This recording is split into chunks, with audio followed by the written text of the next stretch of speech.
I want to welcome you all to the webinar talking about returning to school after the virus. Importantly, before we get started, I want to say that at the end you'll be invited by a link to view a recording of the presentation, and you'll also be shared transcripts and links to resources that we might discuss during our presentation today.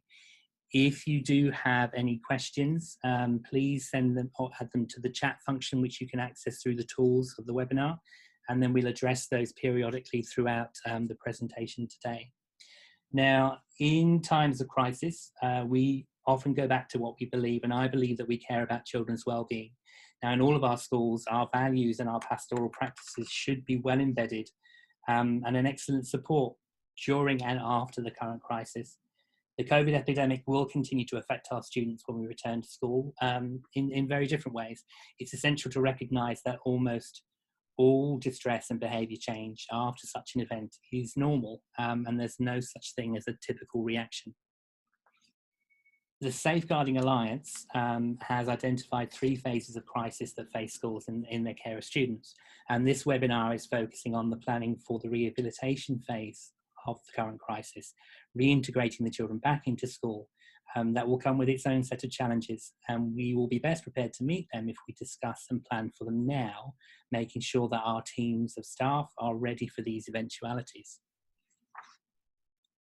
Children react in different ways depending on age and personality. Some may show distress, or they may ask many questions and appear preoccupied with the event. Some of these reactions may appear immediately, and others may not manifest themselves for weeks or months. Children look to the significant adults in their lives for guidance on how to manage their reactions, and parents and teachers can help children cope by remaining calm and reassuring them that they are going to be okay. Importantly, most children are resilient and return to their previous level of functioning over time. Now, the areas that we will discuss are listed on the slide, although they are not exhaustive, and you may have others which you can add to the comment box for us to be aware of or potentially discuss at the end of the presentation. Children are creatures of habit, and switching from holiday mode into school mode can be a little rocky until we can reconnect them to previous practices. Students revert to old, comfortable behaviours, seemingly forgetting a lot of what they've learned in academics and behaviour in school. Students can be faced with instructional, social, emotional impacts of the coronavirus, and supports must remain as consistent as possible. Once the schools fully reopen, they will need clear strategies to support students who've been unable to keep up with their studies at home. Some regression in these areas is to be expected, varying between individuals, but manifesting in a loss of learned skills and abilities. Students can be profoundly affected by lapses in instruction without regular learning and practice to embed concepts into long-term memory storage. It's going to be a mixed bag. There are going to be common areas that students have missed. However, some of the students may have been more able to continue online while the schools were closed. The diagram on the slide applies to the accepted idea of summer losses to the current school closures, and proposes that students who have practiced regularly with online learning may have retained their previous levels, but may not have progressed further in their education, and students who have not participated will likely reflect a regression in their abilities. This break in the rhythm of continuous education caused by the school closures can result in what would be called neural pruning of previous knowledge, but the information is likely still there and requires some level of scaffolding that facilitates easy recall. The amount of preparation needed to recover or recoup their abilities will vary between students, and some may need the lightest of supports, while others may need more rigorous additional instruction to catch up. Now, regression usually improves within a few weeks. Until then, we should prepare our staff to be sympathetic, letting students know that they understand it can be tough to switch back into school after so long. We need to re-establish the old normal, making sure that there's a solid routine to provide structure and reassurance. You may have to reteach this depending on the age and ability of the students in the class, and you can't expect that students will be able to pick up where they left off.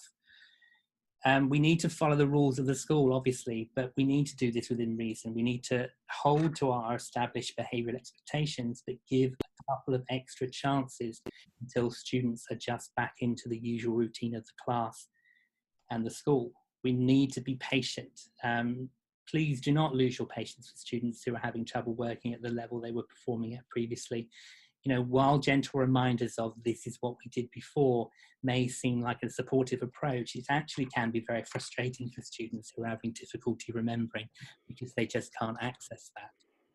We need to model acceptance and compassion. Children do take their emotional cues from significant adults in their lives, and we need to demonstrate that we are understanding, and we need to show that we are compassionate to the needs of the children within the class as regards to their learning. And we need to stop any type of harassment and bullying that may be occurring immediately and make it clear that such behaviour is unacceptable. We need to talk about the reasons why these things may be happening, and that's a learning point that we can also take into account. We need to make sure we show children that whilst the behaviour is unacceptable, we understand where it's coming from. Now, according to the Heckinger report, a significant challenge for educators will be to raise students who are in poor academic shape, rather than teaching down to the level they present with when they return. You know, it might be tempting to avoid rigorous assignments and tough lessons because educators don't want to overwhelm students. However, this can do more damage in the long term, and specialists argue that this is the wrong approach. Evidence shows that struggling students do better when they have the same level of access to challenging materials as their peers. Now, struggling students still need to have challenge in their learning. Schools may prioritise catching up with work in maths and English, the core subjects, and this is important. However, variety in the learning diet is significant, as children will unlikely be weak universally. Having some strengths will boost the morale of students who may need further support in one or two areas. If you're focusing only on the areas that they're weak in constantly, it might be very, very challenging for them to be catching up. Okay, we're going to take a short break. If anyone has any questions or comments on the things that we've discussed before, please remember to use the chat function, or if you do feel comfortable unmuting and asking a question directly, please do so. Okay, well, apparently everything's all clear so far, so we'll press on. I mean, there are other aspects, so there'll be more time for questions at the end once we've got all the way through. So we will be talking about worry and anxiety. As a counsellor, it is really, really important for me to be prepared for this and for your staff to be ready for this as well. When students return from school to school, they are likely to present with a range of worries. And I'm not talking about anxiety as a diagnosable mental health condition, but we have to bear this in mind, as unsupported poor mental health can lead to more significant mental health issues later on. The thought of catching up on weeks of missed work can be extremely daunting, and the pressures that students have placed upon them by parents and by themselves can add to the amount of stress that they are under. As educators, we know that curriculum and teaching can be adjusted to reflect the needs to recoup losses, and this should be easier for us as teachers as it affects whole cohorts, and we know what we've not been able to cover during our online learning. However, what parents and students will have heard and processed in their listening is that missed education is a loss of learning. And combined with that, we've often shared messages to do with attendance and how lack of attendance affects learning in the long term. Sometimes we have to be aware as well that students are not going to be asking for help. While some students will be demanding attention to recoup their losses and to get back to where they were, others are going to be reluctant to draw attention to themselves, and they are going to be putting up with their discomfort in their learning or distress rather than asking for help. One interesting thing is the social effects of the virus, and catching up with friends can also be challenging and cause anxiety, as throughout the closures, friendship groups might have changed. Maybe this is through the formation of a range of new connections whilst not at school, or because some of the children are no longer on the school roll when you return. This will affect all levels of the school.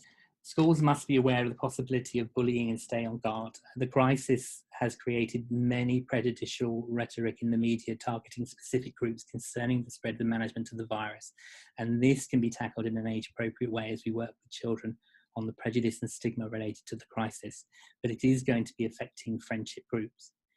Now, anxiety in itself, if we do not tackle some of these worries, can present in a variety of ways, because it builds on the physiological response to a real perceived threat in the environment. a response that maximizes the body's ability to either face or escape danger, the fight or flight response. It's important to note that for many people with anxiety, particularly those that are untreated or not yet in a treatment routine, whether the threat is physically real or not makes little or no difference to the anxiety response. Now, some children exhibit anxiety by shrinking from situations or objects that trigger fears, and some react with an overwhelming need to break out of the uncomfortable situation. And this behaviour, which can be unmanageable, is often misread or anger or opposition, as anger or opposition. Now, normal anxiety or fears differ from anxiety disorders, and I'd like to reiterate that again now.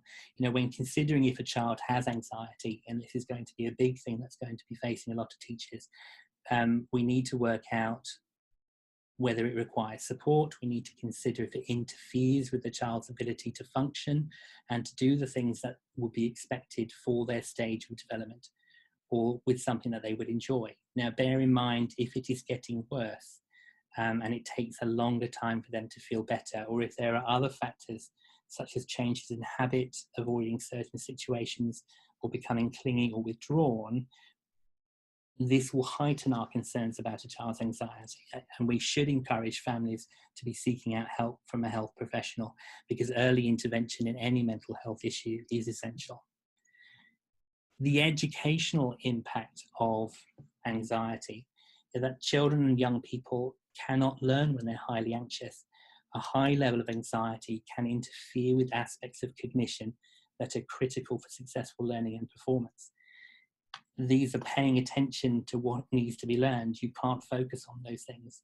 Processing information effectively, you cannot do that. Your brain is actually focusing on working in different ways, and parts of your cognitive ability have been shut down. And you're not able to retrieve information and demonstrate skills that you've been previously learning. Now, the inability to recognize anxiety in children and young people can result in assumptions that children and young people are not able. And the result of that is that they become easily frustrated, resulting in anger, tantrums, meltdowns, aggression. And a child who's disruptive, oppositional, or aggressive may be reacting to unrecognized anxiety. Now, fears of embarrassment, humiliation, of failing, it can result in school avoidance. And then you're entering into a situation where you won't be able to get children to actually re-enter into the school.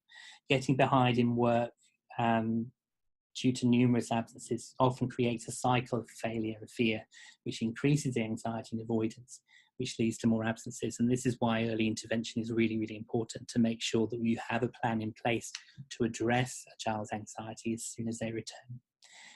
In the notes, like I said, I've got several links to resources that are very, very useful about how to handle anxiety within the classroom context. And that will be shared with you later. What we need to address next will be trauma. Now, trauma is defined by the experience of the individual, and we all deal with situations in a very, very different way. We have to be aware of that. What one person can handle may not be something that anybody else can deal with. Now, trauma is the response to a deeply distressing or disturbing event that overwhelms an individual's ability to cope and causes feelings of hopelessness, diminishes their sense of self and their ability to feel the full range of emotions and experiences. Now, trauma can be from a one-time event or a prolonged event or series of events. Trauma affects communities or countries, and that's called collective trauma. But traumatic injury shocks and changes all systems, including the cognitive, the ability to process thoughts and make sound judgments. The emotional, looping emotions of shame and guilt and fear. The physical effects of trauma include, slower digestion, metabolism, temperature, sleep, immune system, and also social effects, including how we interact with others, our relationships with spouses, family, friends, and colleagues. So we have to imagine that children who may be processing all these events in a traumatic way could be coming back with issues that are going to manifest in behaviour and learning deficits when they return to school. Okay, I'll stop there and ask if anybody else has any questions or anything they'd like to add. There will again be links to more information that you can access. specifics about trauma and how it's dealt with. Importantly, you know, we have to think that whilst we may be dealing with these situations ourselves, the longer they go on, the more damaging they can be and the more traumatic they can be. Even as an adult, what seemed like an easy situation as we entered into the crisis, because we all thought it would end relatively soon, has become more stressful, and anxiety and mental health issues have increased over time. Also remember that some people, particularly if you have an issue with germs or an issue with illness anyway, may find this to be extremely traumatic because it takes a lot of or it highlights rather a lot of their concerns and focuses them in a very extreme way. Now, someone's written a quick question about effects or steps to monitor social distancing in the classroom. I mean, that's going to have to be done on a school-by-school basis. It is very difficult. I know that we are discussing this deeply at the moment. If we do need to have specific amounts of space between students, we might be offering an XY timetable where half the class comes in one day, or afternoon and morning classes, depending on how we can break down the timetable. An early intervention plan, like I said, there are information sources in the notes that will be coming through. What we do need to do is make sure that teachers, first of all, in the intervention plan are trained to recognise symptoms and signs of trauma and then run a trauma-informed classroom.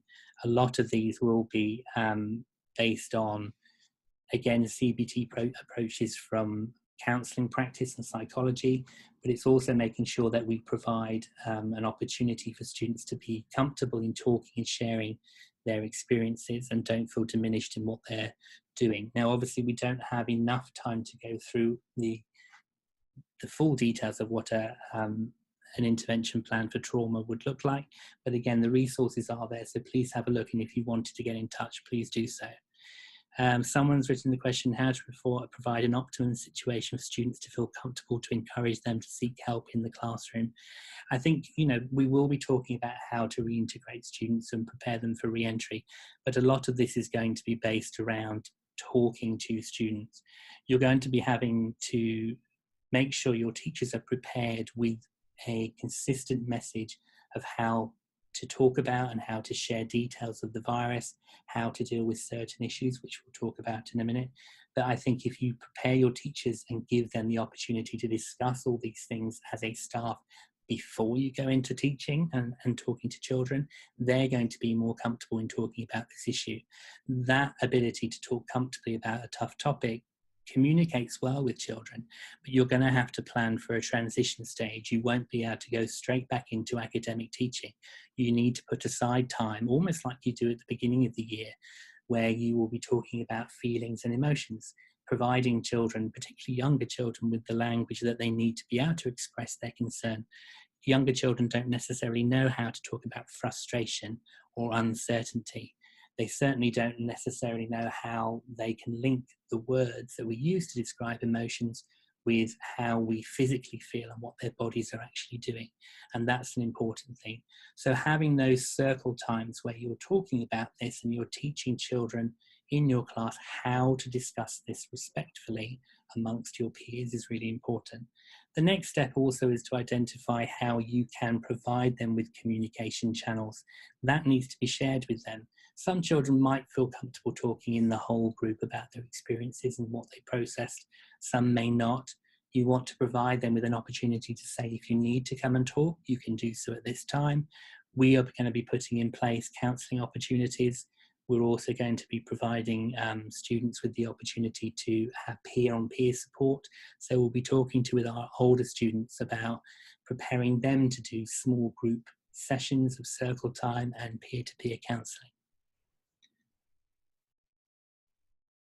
Is it sensible to spend the first day back focusing on readjusting back to school life? Yes, I think with assembly discussion groups, longer breaks, I think assembly might not be possible depending on how we're going to manage social distancing. But I definitely think at least a day. I would actually spend more than a day doing this. It really depends on when you're going to be coming back into school. If you're going to be back in very late in the third term, you might want to spend those last few weeks actually dealing with this issue in detail. trying to work on ways to help transition the children from one year to the next and building them up. It depends on what your school's focus will be, but I believe that this pastoral support at this time is vitally important to make sure that they are ready and able to be entering into school, particularly for next year, to progress well in their academic reattainment. Now we will press on to the next slide. We have to talk about grief and loss. We, as schools in our communities, will be tackling grief because it's very, very likely that some of our children will lose somebody potentially to the COVID virus. And children see and hear many of the same things that adults do, but their understanding of these things may be quite different. And this is very, very true with death.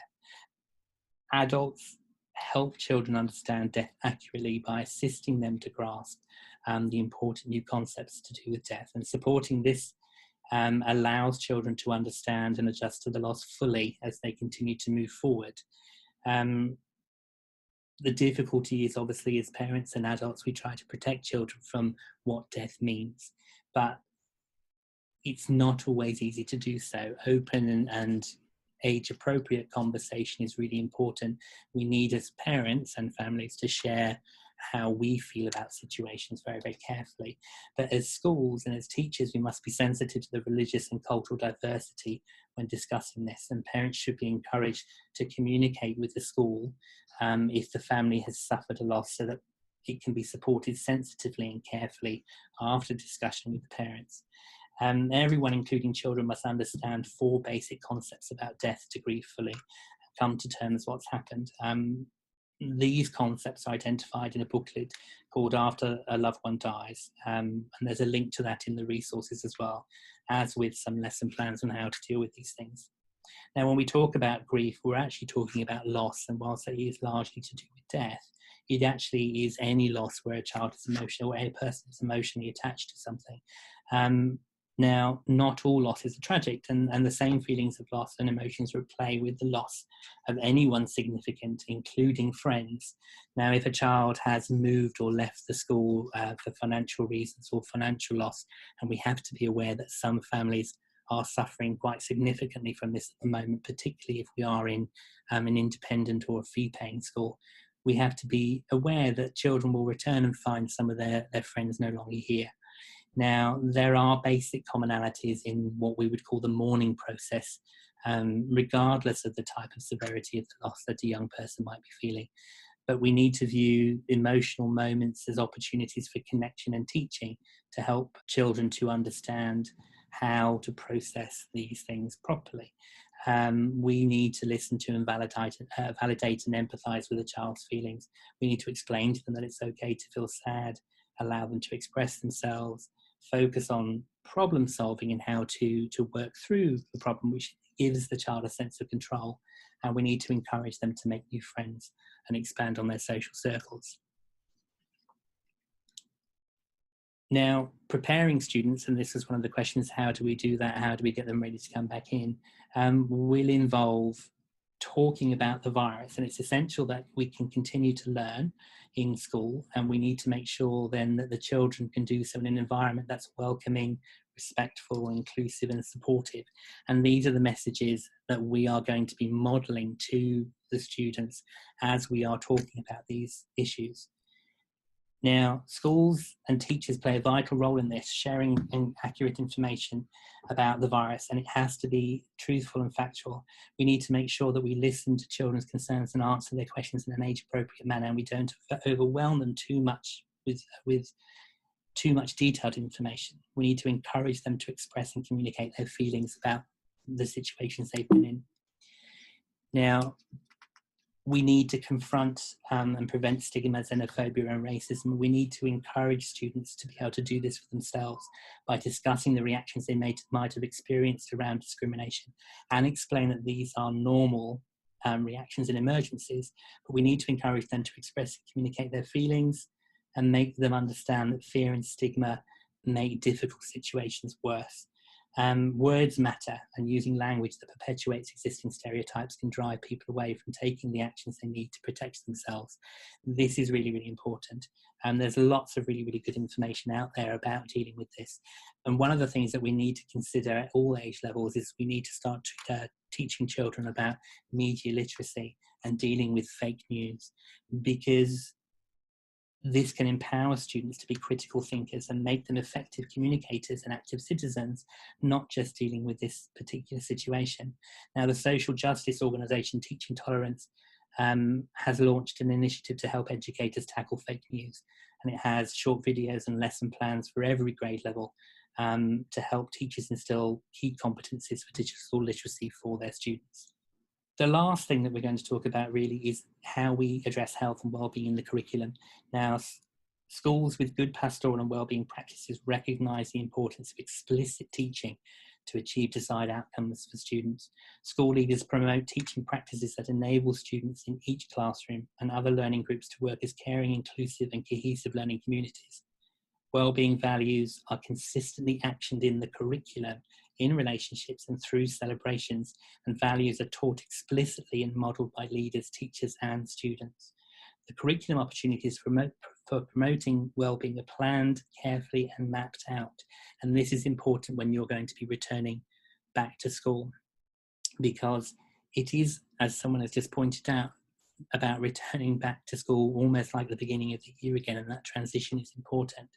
We need through this to be nurturing students in their learning. We need to make sure that we're teaching them how to support one another's learning, and we need to be seen by students as caring about their learning, demonstrating pedagogy and values that honours diversity and need and inclusion. Students supporting student participation while engaging critically with their views, their ideas and understanding, and using debate rather than assertion in the way that we approach tricky subjects. Now, this has been a very, very short presentation, but school leaders need to recognise that the importance of this smooth transition will enable students to settle into this new environment again with minimal disruption in their learning. Strong relationships are key to this across the school community, and allow teachers to share information with students and families about how to manage this transition. Now, the important thing is also that we enable the teachers to tailor the curriculum in the classroom and what they're teaching to meet the needs of the students, to help them settle it as quickly as possible. Now, thank you very much for listening today. There's lots of information obviously there. There might be more things that have come up through the chat, but this is the time for questions. Before you do go, please provide us with some feedback. There will be more information sent about that as well. But if you do have any questions now, we do have some more time. We have about 5 or 6 minutes left if anyone would like to ask anything further.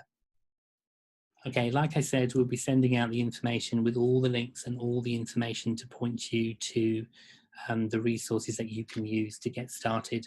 I do hope this has been a benefit for you. I hope everyone's staying safe in the current crisis, and I hope that you are thinking ahead of how to return to school and how we can make this as easy as possible so that children can get started in their learning again and be successful as quickly as possible. Thanks very much, everybody, and hopefully this will be coming to an end soon. Okay, bye-bye.